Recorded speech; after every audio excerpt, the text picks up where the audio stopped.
Good evening, everybody. Thanks for joining us on our weekly AJA Zoom event, and welcome to any new people that may be joining us for the first time. We also have people watching on Facebook, and there are some who listen to the audio replay, which is broadcast every Thursday at midday and Sundays at 4 p.m. on J-Air, our Jewish community radio station at FM 88 in Melbourne, or at j-air.com.au everywhere else. So welcome to everybody. My name is Alan Friedman. I'm Vice President of the Australian Jewish Association. Also visible on your screen is David Adler, President of the AJA, and our guest for tonight, Henry Lew, and the topic will be Patterson of Israel. The format will be a presentation from Henry for about half an hour or so, and then we'll open it up for questions. As usual, I'll mention to people that if you want to ask a question, we do need you to identify that. And the way to do that is to click the reactions icon at the bottom of the screen.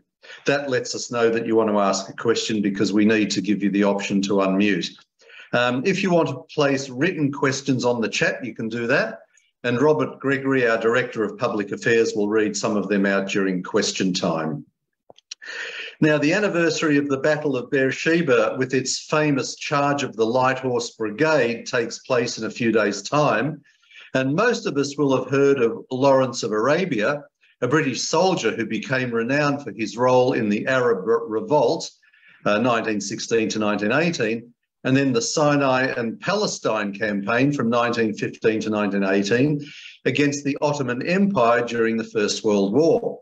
A much less well-known figure of the times was John Henry Patterson, a non-Jewish British army officer who sought to help the Jews create a Jewish state in Palestine.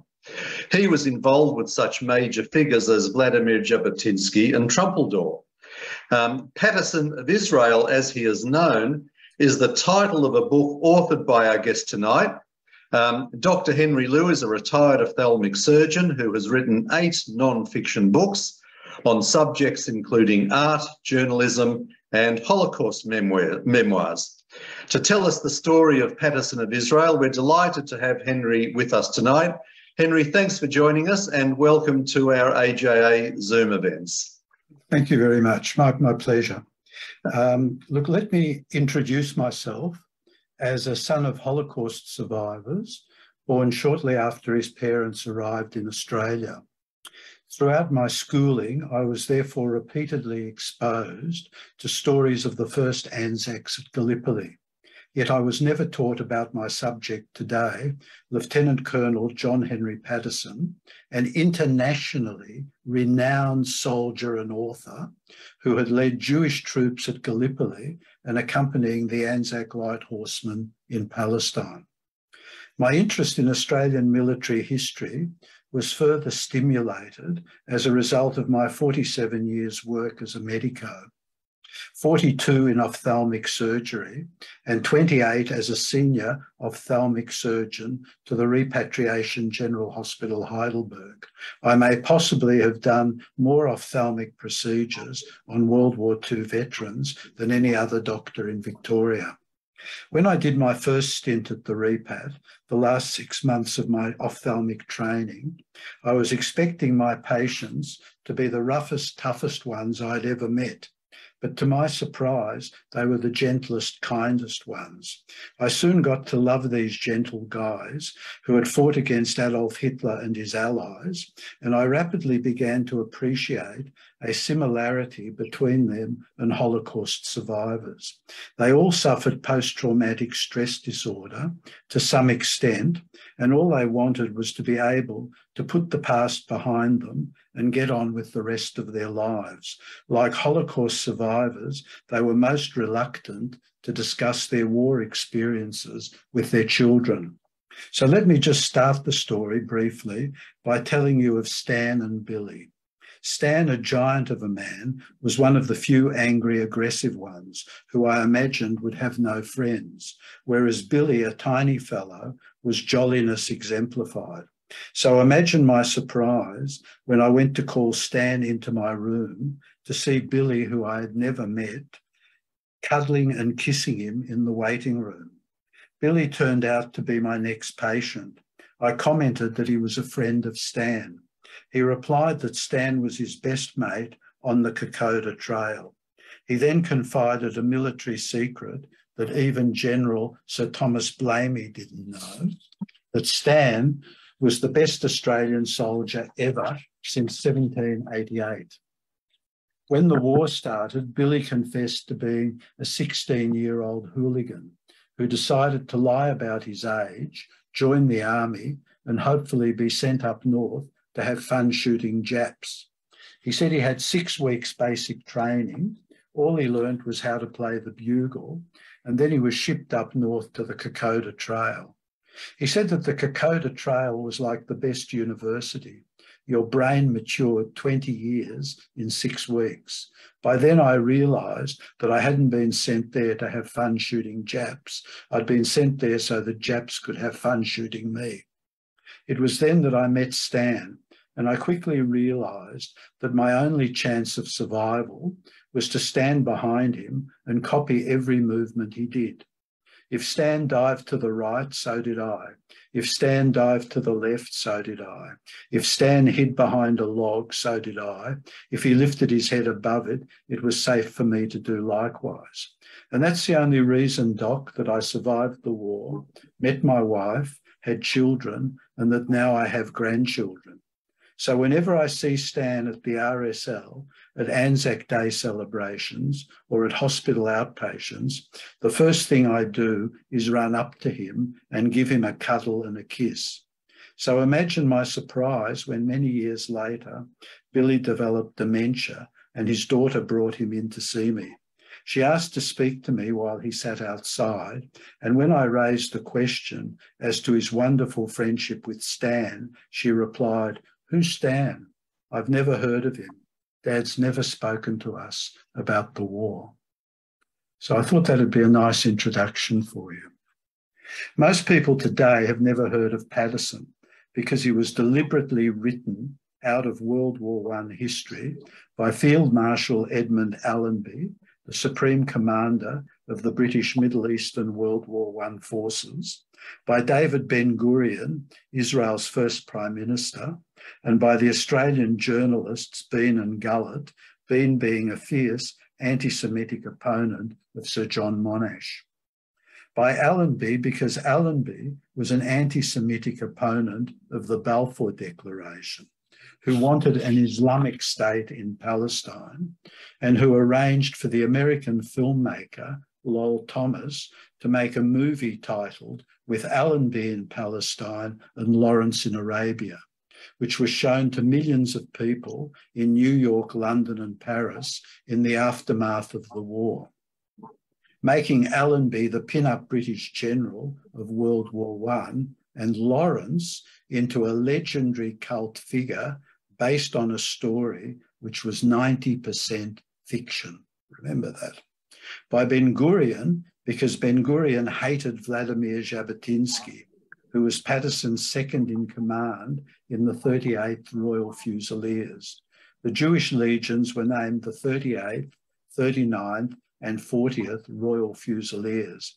The 39th was led in Patterson's usual absence by Lieutenant Colonel Eleazar Margolin, DSO, a highly decorated ANZAC who fought at Gallipoli and then in France prior to transferring to Patterson's forces, and who is the recipient of an extensive entry in the Australian Dictionary of Biography. The 40th, which was composed mainly of young American Zionists, did not arrive in Palestine until all the fighting was over. Ben-Gurion had enlisted in the 39th under Margolin, but contracted severe dysentery in Cairo and on recovery was transferred to the non-fighting 40th. Ben-Gurion's hatred for Jabotinsky was because he was on the left side of Zionist politics and Jabotinsky was on its right side. At a political meeting in Tel Aviv in 1934, Ben-Gurion referred to Jabotinsky as Vladimir Hitler, and shortly afterwards wrote a pamphlet titled Jabotinsky in the Footsteps of Hitler. After Jabotinsky's death in New York in 1940, Ben-Gurion did his best to expunge Jabotinsky from Israeli history.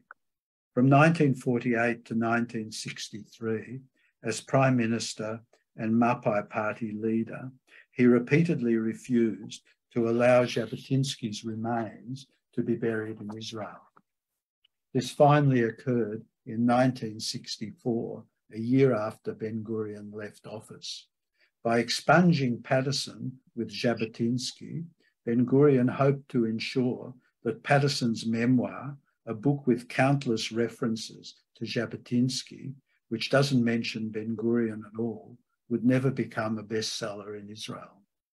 It is interesting to note here that Jabotinsky referred to Patterson as one of the most significant Christian figures our people have encountered since the Roman dispersion in 135 AD, and Patterson referred to Jabotinsky as the Jewish Winston Churchill. I first heard of Patterson at what I call an old man's dinner, attended by 6 medicos or dentists, all sons of Holocaust survivors, one of whom had recently read The Short Happy Life of Francis Macomber by Ernest Hemingway. This story describes a husband and wife on an African safari. The wife had a history of being repeatedly unfaithful to her husband and started an affair with the hunter. Not long afterwards, all 3 of them were confronted by a wild boar. The hunter yelled, "Pick up your rifles and shoot the boar." The hunter and the husband picked up their rifles and shot the boar. The wife picked up hers and shot the husband. The footnote at the end stated that Hemingway had based the story on true events in the life of John Henry Patterson, who had led Jewish troops at Gallipoli and accompanying the Anzac Light Horsemen in Palestine. Only one of the 6 people there had heard of Patterson, a close friend of 60 years and the best read person I have ever met. He stated that Patterson had written memoirs titled With the Zionists at Gallipoli, 1916, and With the Judeans in the Palestine Campaign, 1921. When I got home, I found a rare copy of each on a second-hand internet site, purchased and read them both, and wrote a book titled Patterson of Israel. And I can sincerely say that if there was any historical justice in this world, in 1962, I would have watched a factual mega movie titled Patterson of Israel and not Lawrence of Arabia, which was 90% fiction. Patterson was illegitimate, his father being the son of an Irish Protestant landed gentry family and his mother one of their Catholic serving maids. He lived in a space above the family's stables where he learnt to become a brilliant horseman, and he was granted access to the family's extensive library where he read widely. At 17, he joined the British Army and was sent out to India, where he intensively studied the Hindustani language, did the equivalent of a university engineering degree, and met his amazing wife, Frances, who was the first woman in England to have a doctorate of laws, and who then completed a Bachelor of Science as well. Victorian women were forbidden to practice law, so Frances became the headmistress of a school in India instead. In the late 1890s, the British were building a railway bridge over the Tsavo River in Kenya when man-eating lions started entering the workers' tents at night. The African workers all ran away home, but the indentured Indian ones couldn't. The British Army decided that Patterson was the obvious man to solve this problem. He spoke Hindustani, he could build bridges, and he could shoot lions. After successfully dealing with this problem, he was sent to serve in the Boer War, for which he received a Distinguished Service Order from Edward VII at Buckingham Palace. He then did African exploration tours for the British Army and was granted special permission to conduct lion safaris on the side. On his second safari, he was accompanied by a young married couple, Audley and Ethel Blythe, both children of prominent British lords. Audley got very ill and eventually shot himself. Ethel at this time was sharing Patterson's tent. Patterson and Ethel Blythe returned to England together, where Patterson was charged with murder and adultery and tried by the House of Lords. He was acquitted of the murder because native witnesses stated he was 400 metres away speaking to them when the shots were fired, but he was ingloriously discharged from the British Army for being an adulterer. It is believed that 8 months after arriving back home, he had a son with Ethel Blythe, which he and Mrs. Patterson brought up as their own. Mrs. Patterson had lost 2 children in infancy, and this highly intelligent woman seems to have preferred a surrogate child of her husband's to leading a life devoid of children altogether. After Patterson's discharge from the army, he wrote a book, The Man-Eaters of Tsavo, which became an international bestseller, was never out of print for 50 years, and became the subject of 6 B-grade Hollywood movies.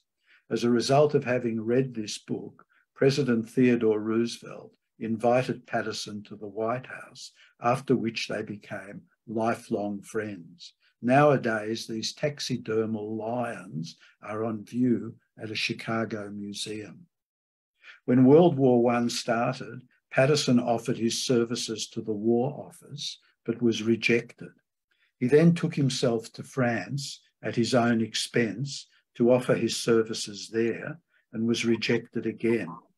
He then realised that one of his old army mates was in Cairo, so he took himself there once more at his own expense, and was offered a job that no one else in the British Army wanted, to train young, mainly Russian-born Zionists, who the Turks had expelled from Palestine, into a mule train for Gallipoli, and that he had only 3 weeks to do so. In that time, he trained them into a mule train and, against orders, into a fighting brigade as well.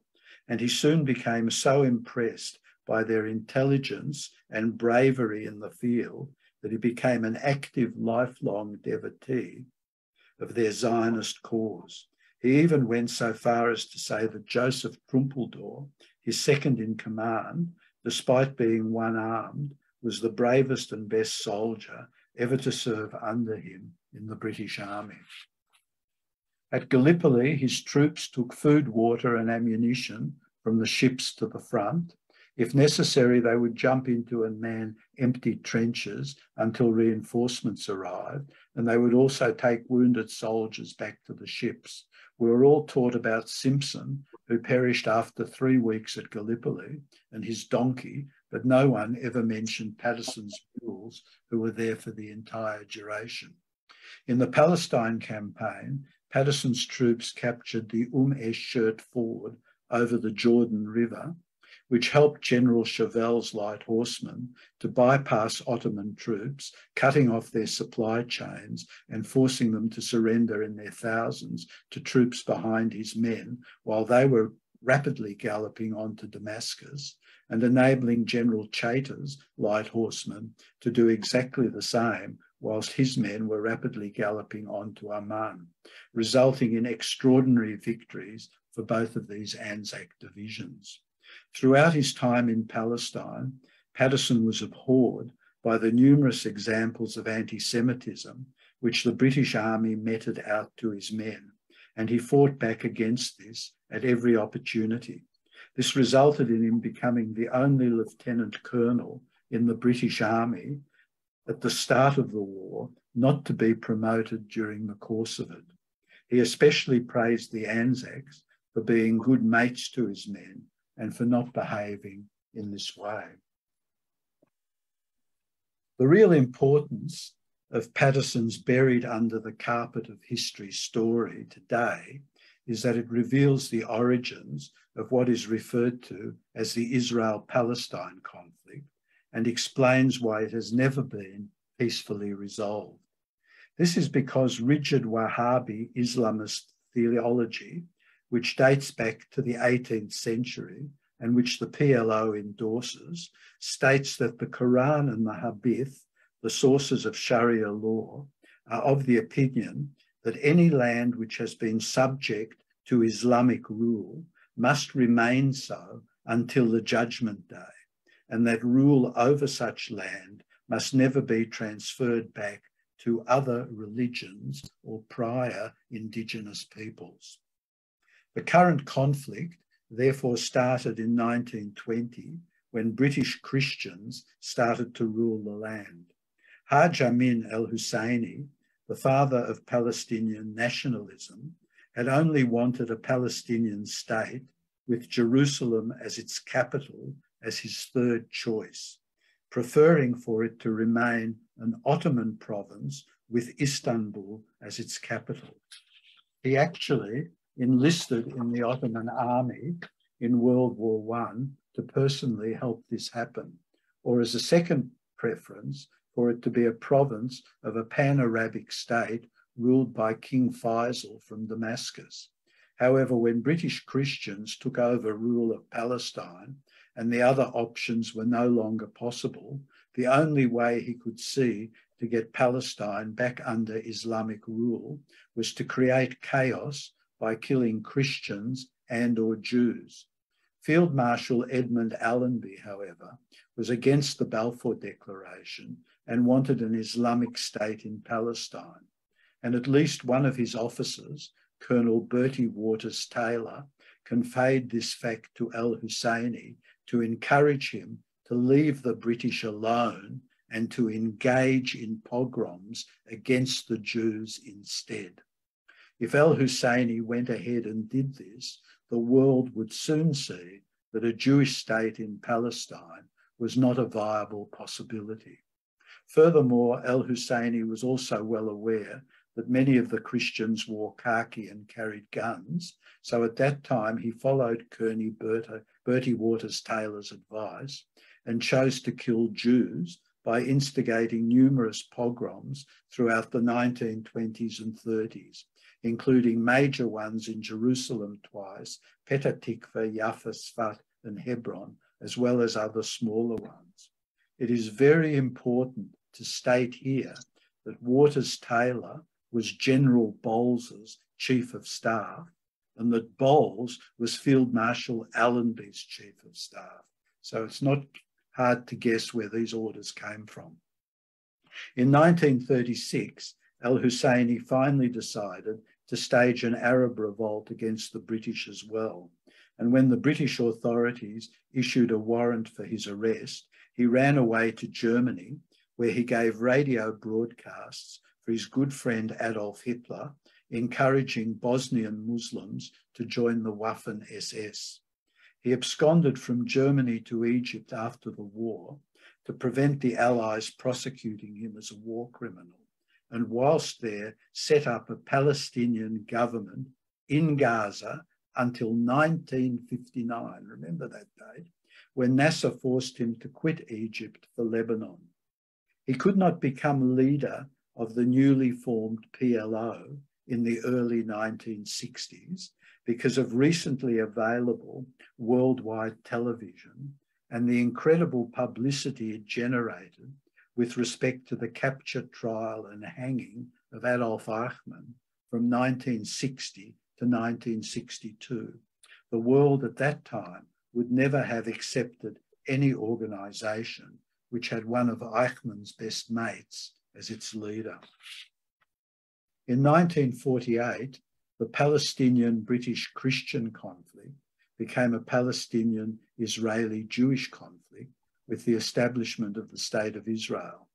The PLO's first charter in 1964 stated that they were a jihadist organisation which made no claims on the West Bank, including Jerusalem, and also on Gaza, because at that time, both these areas were under Islamic rule, namely under Jordanian and Egyptian rule, respectively. The PLO only wanted Palestine to occupy those parts that the Jews ruled, and in the process they stated they would kill all Jews who were recent immigrants and any indigenous Jews who opposed PLO rule by driving them into the sea. After the Six-Day War of 1967, the PLO expanded its charter to now include the West Bank, including Jerusalem and Gaza, both of which were now under Israeli rule. Also of interest is the seldom mentioned fact that about half of the 1.2 million Muslims living in Palestine in 1948 had only been there since or after 1917. But that is another story which is outlined in Arthur Koestler's book, Promise and Fulfillment, 1949. It is important to state here, and for the Australian federal and state governments to be made to realise that the mindset and hatred of al-Husseini and that of the draftees of the first and subsequent PLO charters is active in Australia today in the presence of people such as the anti-Semitic terrorist supporter Habiba Jagouri, the editor of On Di, and her followers, who support her calls for death to Israel and her statements such as "For Palestine there is no ceasefire" and "Glory to the Intifada," and in particular in Jagouri's case, her self-expressed avid admiration and support for the current Iranian regime. Today, the BDS, a PLO subsidiary which Jagouri and her followers support, lies that Jews are not indigenous to the land, but are colonialists. The Ottomans, also Muslims, when they ruled Palestine in the 19th century, had no qualms admitting Jews were indigenous. They had no inkling at that time that they would ever forfeit their Islamic rule of Palestine. The proof of the BDS's lies, stating Jews are not indigenous, is that under the Ottomans, the Western or Wailing Wall in Jerusalem was called Solomon's Wall. I have images of 3 famous 19th century paintings dating from the Ottoman period, which show indigenous Jews praying at Solomon's Wall. Similarly, Suleiman the Magnificent, at the time of the Spanish Inquisition in the 16th century, had no qualms with the amazingly wealthy Gracia Nazi, who lived in Istanbul, helping Spanish and Portuguese Jews to migrate to Tiberias, because as Suleiman stated, they are descendants of indigenous people originally from there. Suleiman recognised the Jews as indigenous and leased Gracia Nazi some land at Tiberias, but he did refuse to sell it to her because he likewise stated that the Quran didn't allow future Jewish rule over parts of Ottoman land. Palestine had to remain under Islamic rule until the Judgment Day. The BDS also claims that the Jews are colonialists, but where, I ask you, are Israel's colonies? Islam, on the other hand, is definitely colonialist. Its origins are that of a militant politico-religion with no separation between Sharia or religious law and state, which spread militarily from a small town called Mecca over the entire Middle East and Northern Africa, and then across the Mediterranean to Spain, also across Eastern Europe, and if not defeated at the Battle of Vienna in 1683 by the combined armies of the Habsburgs, Lithuanians and Poles, might have overrun Western Europe as far as the English Channel. It spread eastwards to Iran, Azerbaijan, Kazakhstan, Kyrgyzstan, Tajikistan, Turkmenistan, Uzbekistan, Afghanistan, Pakistan, as far as Mongolia and China, and down to Malaysia and the Indonesian archipelago. Islam is by far the most successful and enduring colonial power of the last 2,000 years, having lasted 1,400 years, whereas the British Empire only lasted 400 years, a mere trifle in comparison. And militants who died fighting to spread Islam were told they would be granted immediate entry to paradise. Militants who were wounded fighting to spread Islam were told they would go to paradise when they died. whereas all other Muslims would have to wait until the Judgment Day, when Allah would review how they had behaved towards their fellow Muslims before deciding whether they were eligible for paradise or not. The woke extreme progressive left, which condemns Israel, also condemns British colonialism, and rightly so its slave trade, but it never condemns Islamist colonialism and its slave trade, which was more extensive and longer lasting. My late father, a survivor of both Hitler and Stalin, explained why the woke extreme progressive left behaves as it does and why it is anti-Semitic. And he would tell me this as far back as when I was a teenager, that most people think the political spectrum is a straight line, with the extreme left at one end and the extreme right at the other. This is not true. It is a circle with the extreme right and extreme left meeting at 12 o'clock. The only essential difference between a Stalinist communist and a Hitlerite Nazi is that they are exactly the same. And the proof of this was the Molotov-von Ribbentrop Pact, making Stalin, together with Mussolini, Hitler's strongest supporting ally during the first 2 years of World War II, until Hitler broke that pact and attacked the Soviet Union. Remember, if you agree to become someone's strongest supporting ally, you automatically are condoning their policies, like Russia and Iran today, you might say.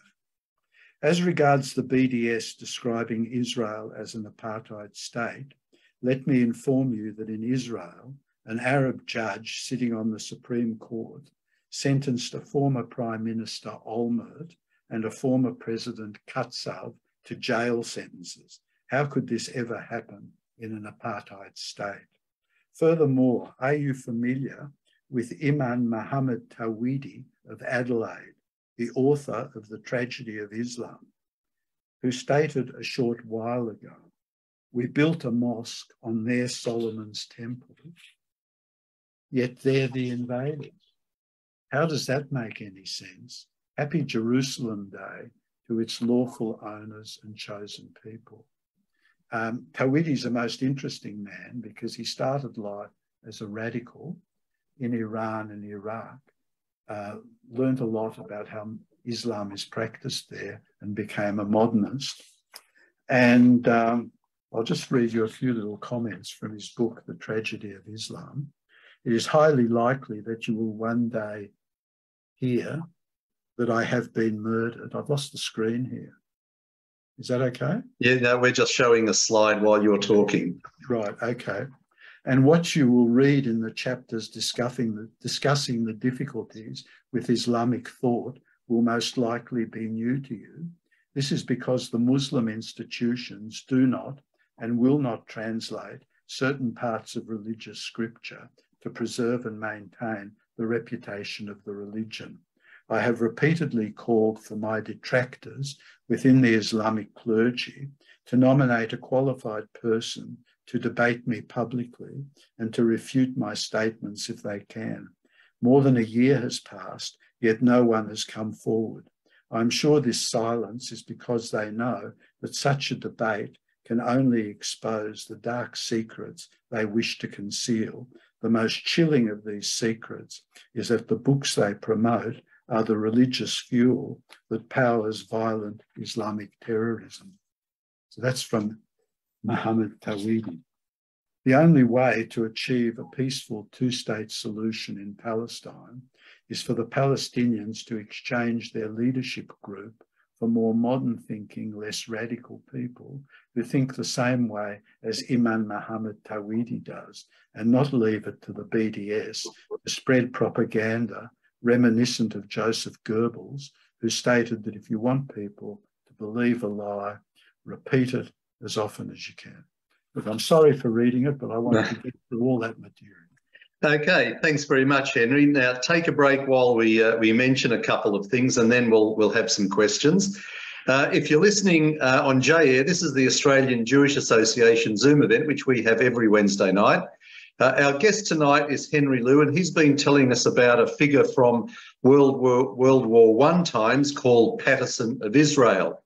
I'll just hand over to David, and he can tell us what's coming up next week.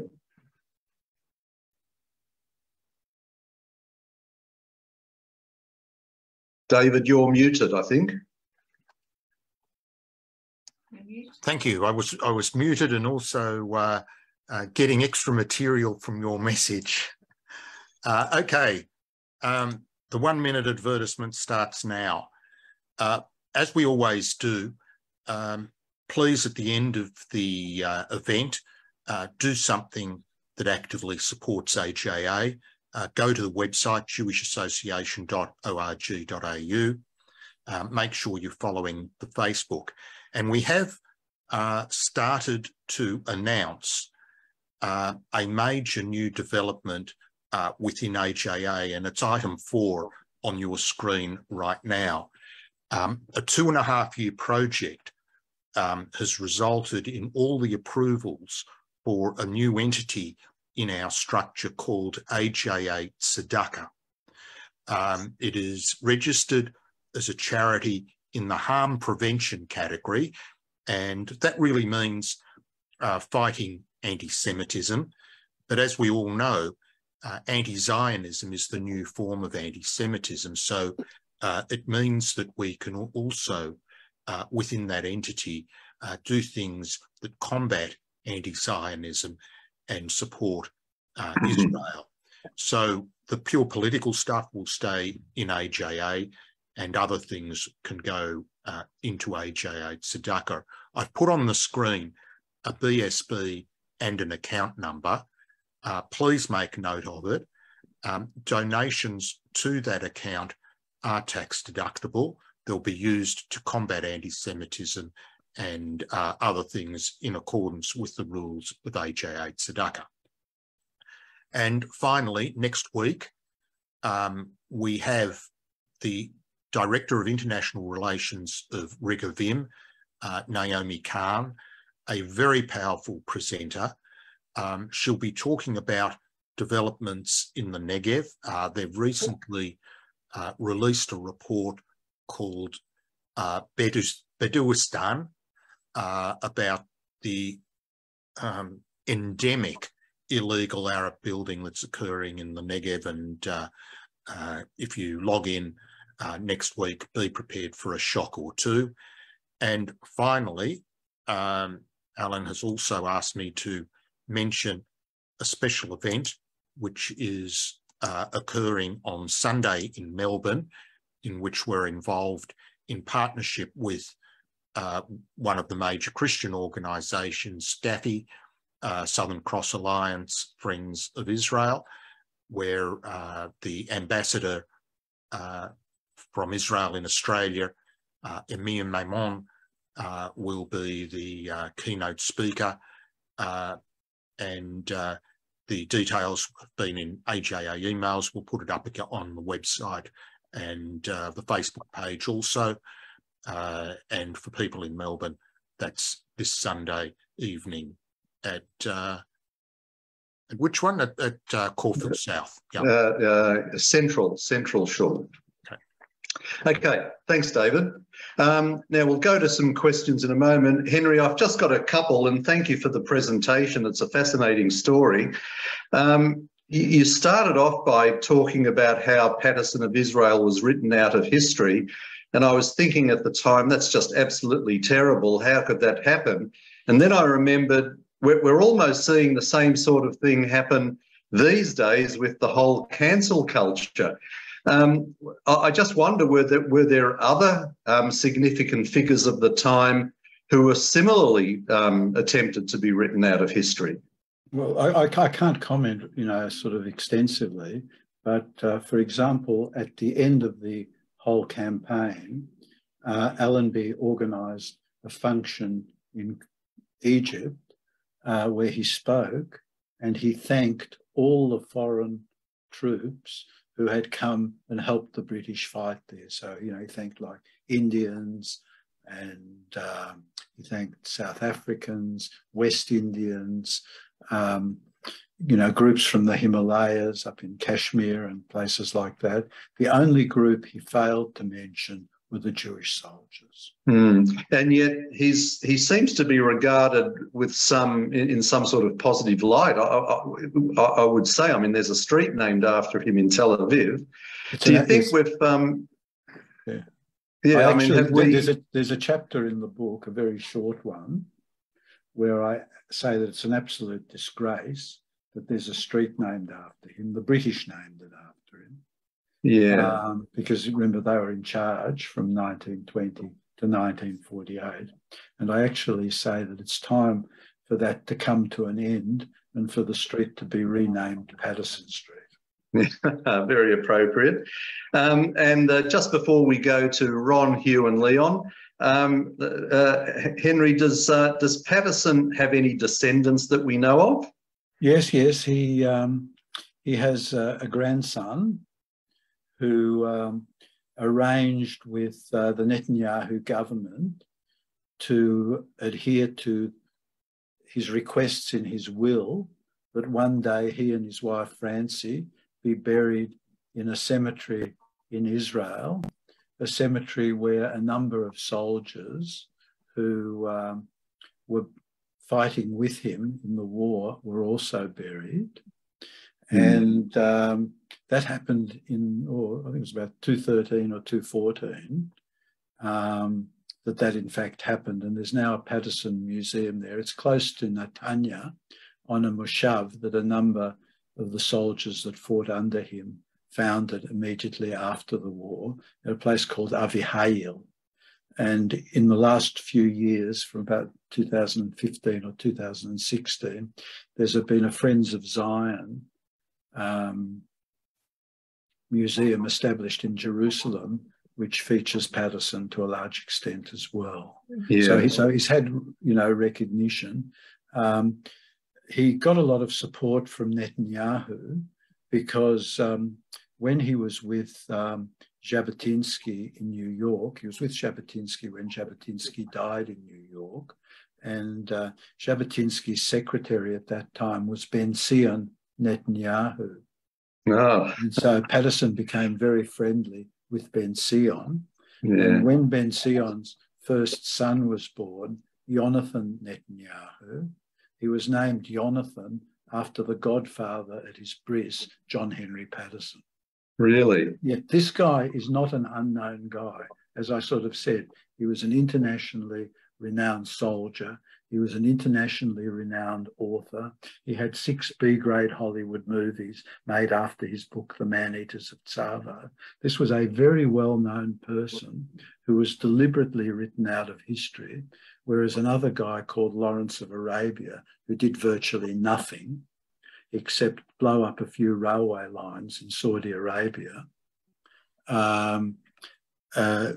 was made into the great World War I British hero in the Middle East. And when Lawrence was in fact questioned as to whether he thought Jews should emigrate to Palestine, Lawrence in fact said that he was for Jews emigrating to Palestine and forming a Jewish state there because it would bring the Arabs there into the 20th century. Said the Jews will take the Arabs into the... So even Lawrence was in favour of a Jewish state. Okay, we'll go to questions. So I've got Ron, Hugh, Leon and Keel. So Ron, you're up first. Please unmute and ask your question. Yeah, thank you, Henry. It's good to see you again. Thank you for your interesting talk. And also you answered one of my questions about Allenby Street, which I think is an anomaly. But I would like to ask you another question. Do you see Patterson as in some ways as a predecessor to Order Wingate? No, look, I think Ord Wingate had the opposite. They made him into a hero. What Wingate in fact did was he was very pro-Jewish in Palestine, and he trained young men so that they could defend themselves against Arab night raids. So he was sort of training young men to protect themselves against guerrilla behaviour, terrorist behaviour. But he never had them in an army. You know, Patterson trained these people into an army. And as Benjamin Netanyahu said at the reburial at Avihail, he said there is absolutely no doubt that Patterson is the godfather of the Israeli Defence Forces. And it was even suggested by a member of the Knesset last year, I think the name just jumped out of my head, that a new military facility that they're building in Israel should be named the Patterson facility. Yeah, amazing. Okay, Hugh is in the UK. Please unmute and ask your question, Hugh. It's actually more of a contribution. I was at that ceremony at High Yavel when both John and Francis's ashes were reinterred. They'd been originally interred in a cemetery in California, I believe. That's correct. And I was actually there present. And among the many guests, of course, was Colonel Richard Kemp. But very interestingly, both the grandsons of John Henry Patterson and Ze'ev Jabotinsky. And I actually filmed interviews with both of them. Now, what I'd like to do is to go through my archives and see if I can locate those interviews. Just wondering if you'd be interested in seeing them if I was able to do that. You're asking me? Yeah, I'd be very interested. Yeah. Yeah. Okay. Well, we'll put you two guys together afterwards. Leon, your turn. Please unmute and ask your question. May I answer Alan's question regarding people who were written out of history in the context of World War One? The first Allied victory in World War One was the victory of Beersheba. And the Jew who was instrumental in the intelligence that led to that victory was Aaron Aronson. He was a Jewish agronomer living in Zichron Yaakov. His whole family had established an espionage network that supplied information to the British. And Aaron Aronson counseled the British to stop trying to advance northwards along the coastal road, where twice they had failed. It was Aaron Aronson who advised the British to head for Beersheba. And that's where they won their breakthrough victory. Another Jew whose efforts were instrumental, very important in the Allied victory, was Chaim Weizmann. Chaim Weizmann has not been written out of history so much, but more should be written about him. He was the man who discovered how to produce a vital explosive, cordite, of which the British were running very, very low. And his invention was that this explosive could be manufactured from citrus fruit, believe it or not. And that was an extremely important invention for the Allied victory. Okay, thanks, Leon. Anything that you need to add there, Henry? The other thing that Aronson did, of course, was he was a very educated botanist, and he knew where all the water supplies were in Palestine. And he actually told the people like Chauvel, Chauvel was the one who went north to Damascus, that if you go to these various places on the way, you don't have to carry water with you. You can get the water when you arrive there. And that made it much more easy to have a really rapid advance across the countryside. He was also killed in rather unusual circumstances in a plane crash around about the time of the Versailles Conference. I think he was supposedly meant to be on his way to the Versailles Conference, and the plane crashed. And some people think it was just an accident, but other people wonder if it was done deliberately. I don't know. Yeah, well, okay. Kiel, please unmute and ask your question. Yeah, g'day. I was just thinking about the Jewish Legion themselves during the First World War.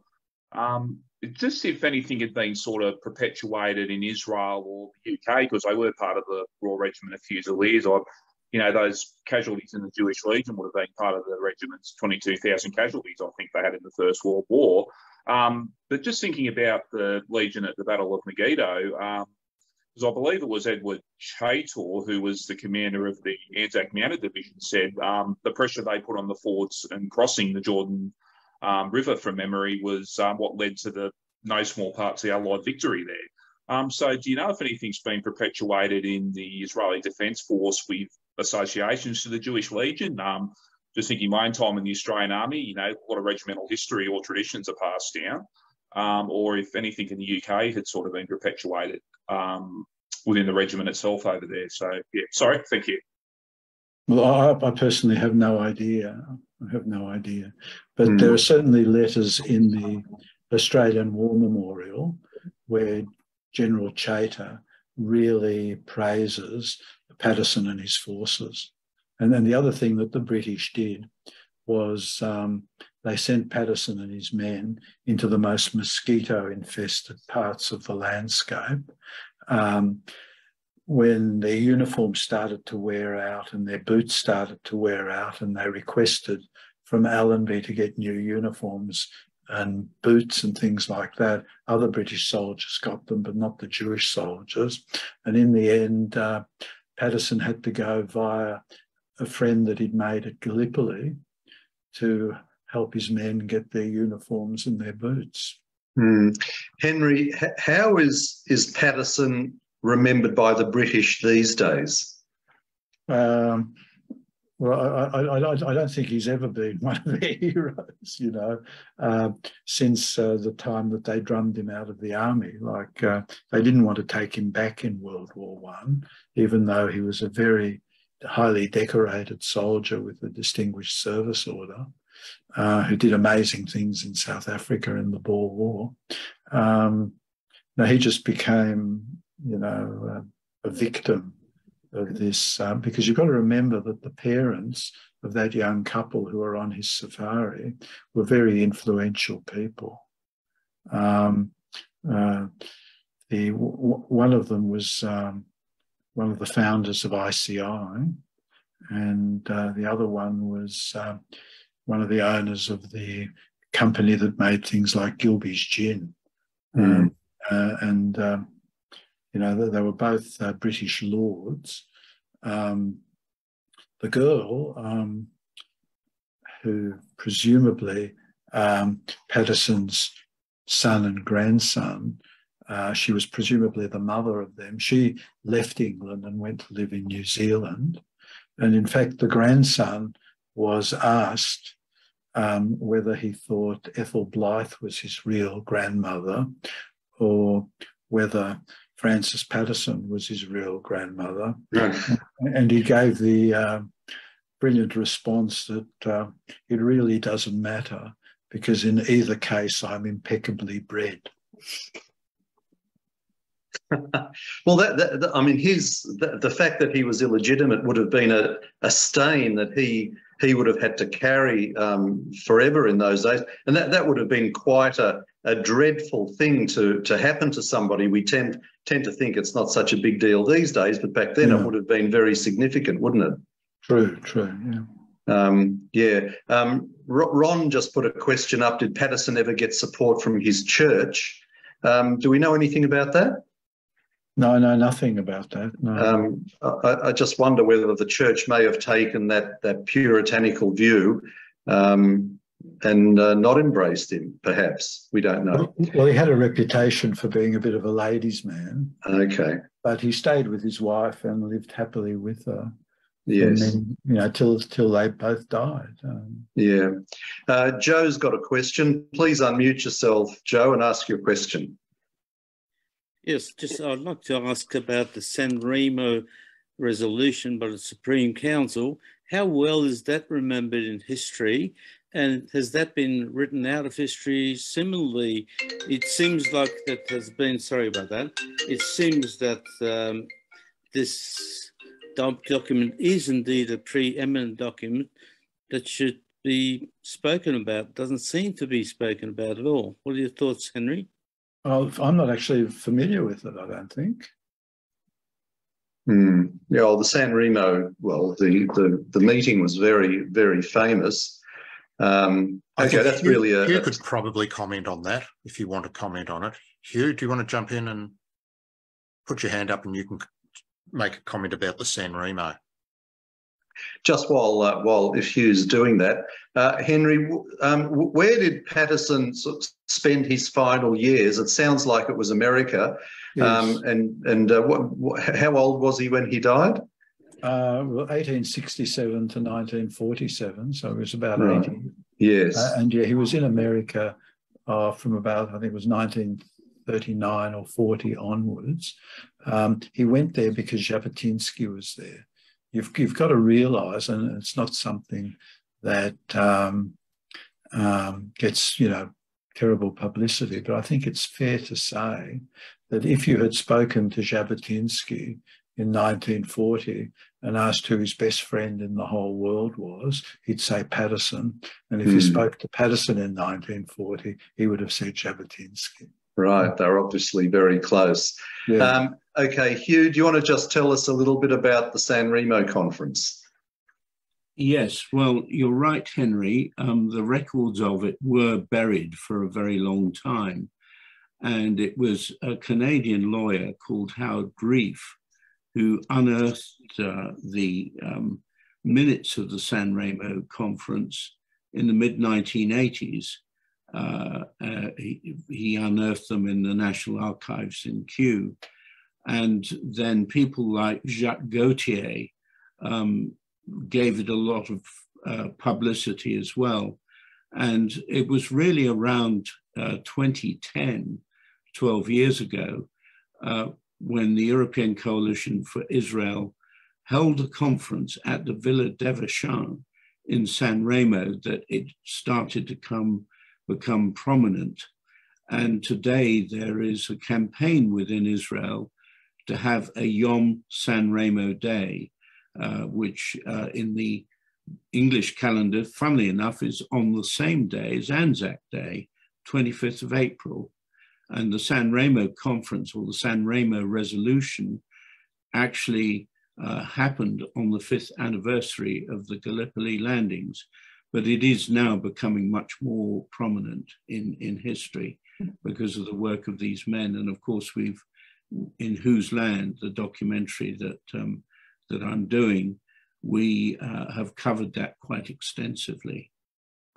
Thank you. Yeah. Thanks, Hugh. I don't know that Israel needs any more days. I mean, the calendar will start to get very crowded, especially around that time of year, but I think you're right about that. We've come up to time. Henry, I want to thank you very much for your presentation. It's a fascinating story. We'll put the details of your book on our Facebook page. Where is that available? I imagine. Look, in Sydney, I think Golds have got some. Because of the COVID, we never put it into many bookshops. In Melbourne, we put it into 3 in sort of the Caulfield, sort of St Kilda area. But the other place you can always get it is from my website. Okay. Particularly if you're interstate. But the Avenue Bookshop in Glen Huntly Road has it. Jeffries in Malvern has it, and Golds has it. Okay, fascinating. Now, Henry, thank you again. And look, I particularly liked your segue into modern day politics. I think that our audience would agree with a lot of what you were talking about. At the AJA, we say we're not into all of the political correctness. We really just want to tell people the truth, and I think that's the most important part of the whole historical scene, isn't it? Just tell the truth and go from there. So, well, by burying the Patterson story, you actually bury the Colonel Bertie Waters Taylor story. And yes. Bertie Waters Taylor is actually mentioned in Patterson's book. Okay, yes. And there was a British intelligence officer, Richard Meinertzhagen, who was very involved with Aronson and was also very involved with Patterson and very pro a Jewish state in Palestine. And he, when the book came out, he had a 93-year-old son who was still alive. And I sent him a copy of the book and he read it, and he wrote back to me, and he said that he remembered Weizmann coming to his family home to meet with his father to discuss when would be the best time to declare the state of Israel. And Meinertzhagen encouraged him to go as soon as possible. And he said he had no memory of it because he wasn't born then, but his older brother remembered Lawrence coming to dinner at Meinertzhagen's place. And he said Lawrence upset him because while he was there, he blew up his train set. And I thought, well, that was interesting because that's essentially what he did. It never changed. He blew up a couple of train sets, and then he came to their house and blew up another one. Okay, on that note, we'll say thank you again to Henry Lew. Most interesting story, and thank you for sharing it with us. Just before we go, the L'chaim program with Morris Klein is on right now. It's 3ZZZ. If you want some more Jewish flavoured entertainment, that's at FM 92.3 or 3ZZZ.com.au. That's all we have for tonight. Don't forget, next week we have Naomi Khan from Regavim, and she's going to be talking about losing the Negev to the Bedouins. Don't forget, you can keep up to date with what the AJA is talking about on our Facebook page. Please like it and share it widely. But for now, we wish you all a very good evening and look forward to seeing you again next week as usual. Henry, thanks again, and we wish you all the best. Bye for now.